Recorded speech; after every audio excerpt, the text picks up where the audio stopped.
Hello, ladies and gentlemen. Thank you once again for tuning in and for joining me. This is the Controversy 7.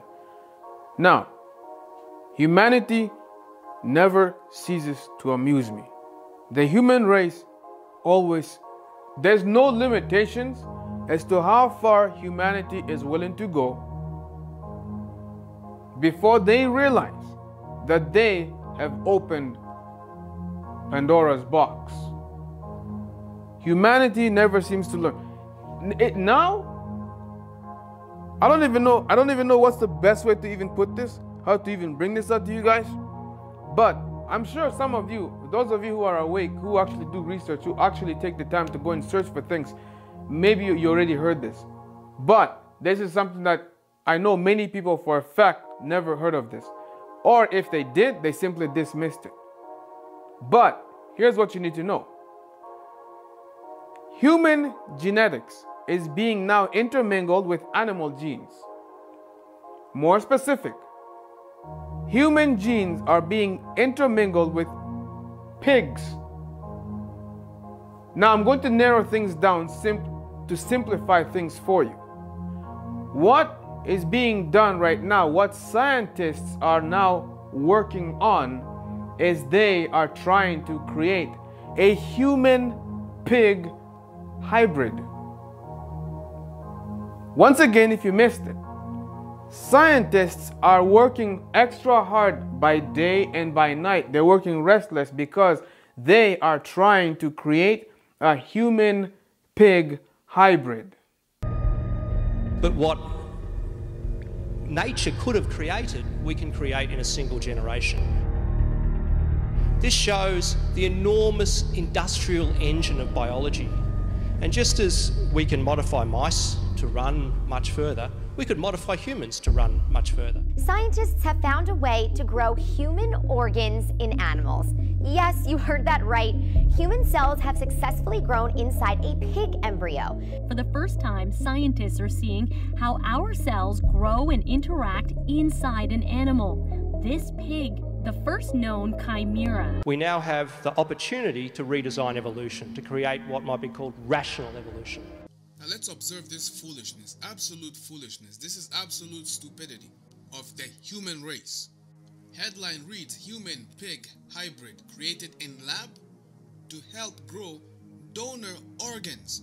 See, that's their excuse. This is their excuse to allow them to go ahead and do this bizarre experimentation. Why do I say that they are using quote-unquote donor organs as excuse for them to go ahead and do these bizarre experimentations? It's quite simple. These kinds of things have been taking place in the past. During World War II, the Germans were experimenting. They were doing bizarre experiments on the Jews and many other people. Bizarre experiments which involve mutilations, and also bizarre experiments which scientists, these mad, wicked scientists, these twisted scientists, should I say, experiments which they were trying to see even if they can be able to create life. These things have been taking place in the past. It is nothing new. Reading the article, we read the following, and I quote, "Scientists have created a hybrid of a human and a pig in a lab. The embryo was terminated before the potential quote-unquote chimera animal could be born. But it is a pioneering development all the same, suggesting that it might be possible to create such embryos and leave them until they are born. The scientists hope that they can ultimately grow functional organs and tissues that can then be used for transplants. Such chimeras might also be used for things like drug testing, since they would react in the same way humans do." You gotta think about this, ladies and gentlemen. What are they really trying to do over here? This is something that is very dangerous. Of course, I know I'm going to sound like a lunatic because people are going to say, "It's science, bro. Bro, it's science."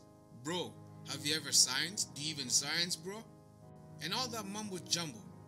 However, think about this carefully and logically and ask the question, do we know what it is that we are tampering with?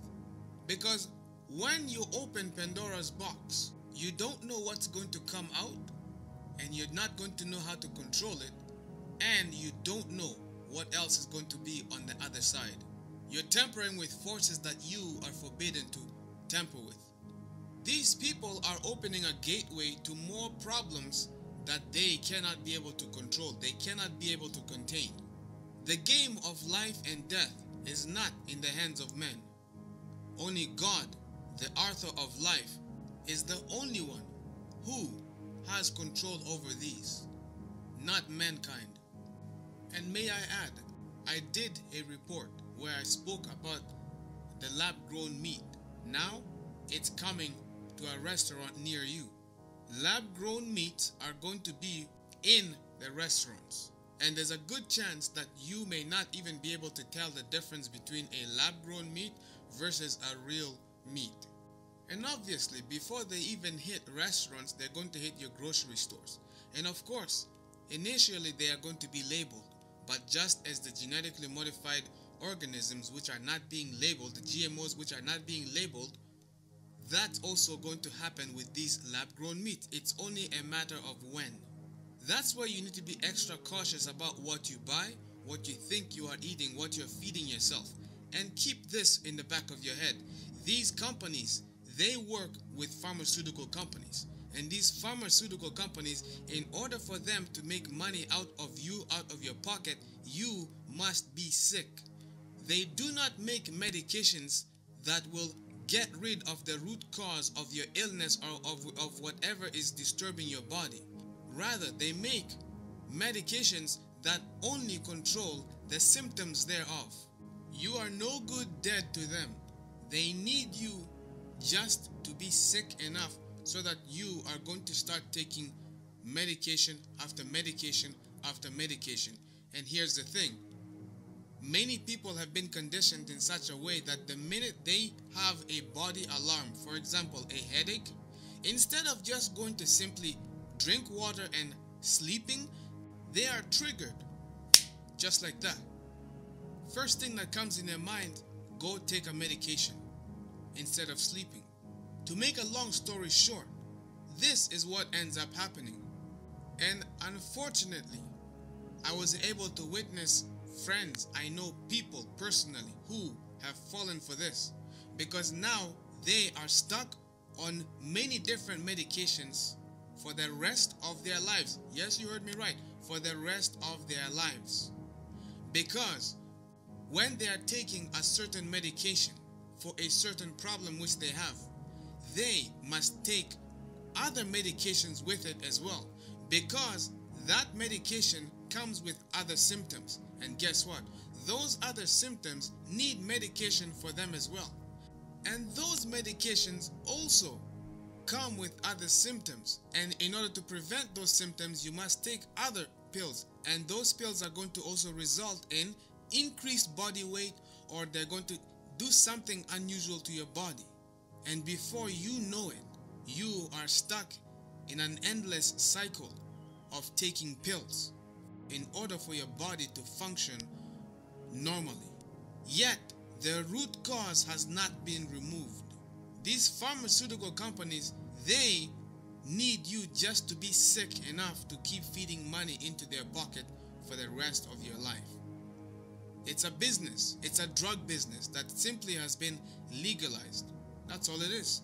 Start maintaining your body. Take care of this temple which God blessed you with the right way. Start taking care of your immune system. If you abuse your body and you don't take care of it, eventually your body is not going to take care of you. That is the simple equation. If you do wrong things with your body, do not blame anyone but yourself. When you get a certain disease or when you get a certain type of an illness that catches you, if you go and you keep eating McDonald's or you keep eating something that is not good for you and you know it's bad for you, do not be surprised when your immune system gives out on you. If you eat pork, do not be surprised when your immune system starts failing you and you become unhealthy. Pig is not good for you. pork is not healthy for you. There are many foolish Christians, and I get angry about this. Foolish Christians out there, many of them, have the audacity to even say, oh, I'm a Christian, I eat pork. You are not supposed to eat pork in the first place. It's unclean to you. And for those of you foolish Christians out there who even want to come and say, oh, how dare you call me foolish? I love pork. Pork is good for me. My doctor says pork is good. Shut up. Look at the Bible. What does your Bible say? Does the Bible say eat that pork is good for you? You are what you eat eventually. And let me tell you this, and if this doesn't change your mind, I don't know what will. You can't trust pork in the first place anyhow, because guess what? Did you know that human meat is actually likened to pork? Keep that in the back of your head. I hope you remember this in the back of your head the next time you decide that you're going to go and eat pork out in a restaurant.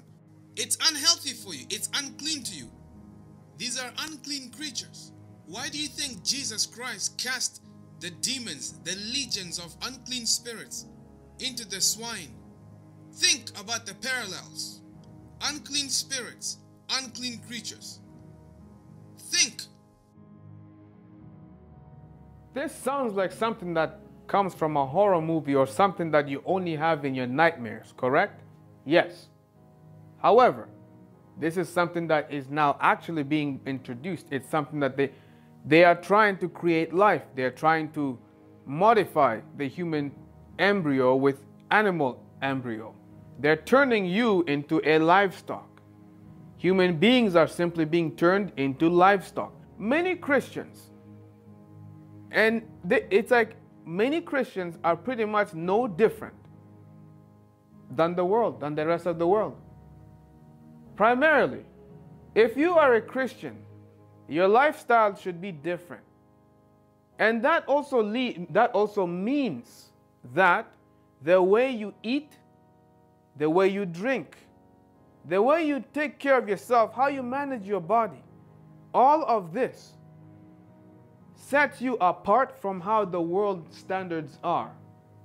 Christians are not only to differ from the world just by simply reading the Bible, but doing everything else just like the rest of the world does. If you look at how the Bible gives instructions on how certain things should be, and you follow that, you will understand that a Christian's life, how they dress, how they eat, how they walk, how they talk, everything about them is different than the people of the world. The Bible does instruct no eating unclean foods. And in fact, pigs are unclean creatures, very dirty. Ask yourself this question. Why did Jesus Christ, the Messiah, why did he, when he was casting out the demons within Legion, the man who came to him, who was filled with legions of demons, why would Jesus cast these unclean spirits into the swine? Is there not a parallel over there? Unclean spirits being cast into unclean creatures, unclean animals. For those of you that eat pork, for those of you that love to eat bacon and you eat pig and stuff like that, I'd be extra cautious. Christians are not supposed to eat pork in the first place. They're not supposed to eat bacon. It says so in the Old Testament.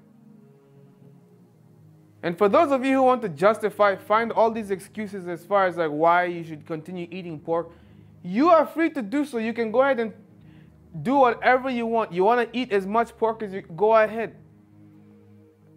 There once was a farmer here in Canada who killed prostitutes.